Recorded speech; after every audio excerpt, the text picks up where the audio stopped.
শাকিব খানের বিপরীতেই বড় পর্দায় অভিষেক হতে চলেছে ছোট পর্দার জনপ্রিয় অভিনেত্রী সাবিলা নূরের। সব গুজব শেষে তাণ্ডব মুভিতে নায়িকা হয়ে আসছেন সাবিলা নূর।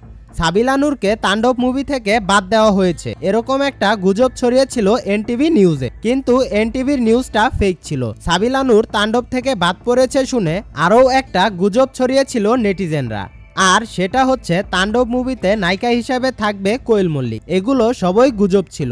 আসলে তাণ্ডব মুভির শুটিং এতটাই সিকিউরলি করা হচ্ছে যে এই মুভির অফিসিয়ালি কোনো আপডেট পাওয়া যাচ্ছে না।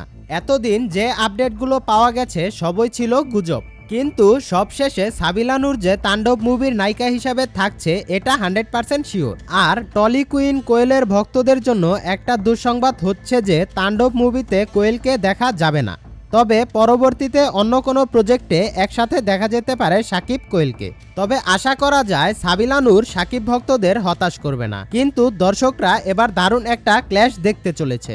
কারণ এর আগে একটা ভিডিওতে বলেছিলাম শাকিবের তাণ্ডব ও শরীফুল রাজের ইনসাফ ক্ল্যাশ করবে, যেহেতু তাণ্ডব মুভির নায়িকা হিসাবে থাকবে সাবিলা নূর আর অন্যদিকে ইনসাফ মুভির নায়িকা হিসাবে থাকবে তাসনিয়া ফারিন। তো সাবিলা নূর ও ফারিনের ভক্তদের মাঝেও একটা ক্ল্যাশ দেখা যাবে।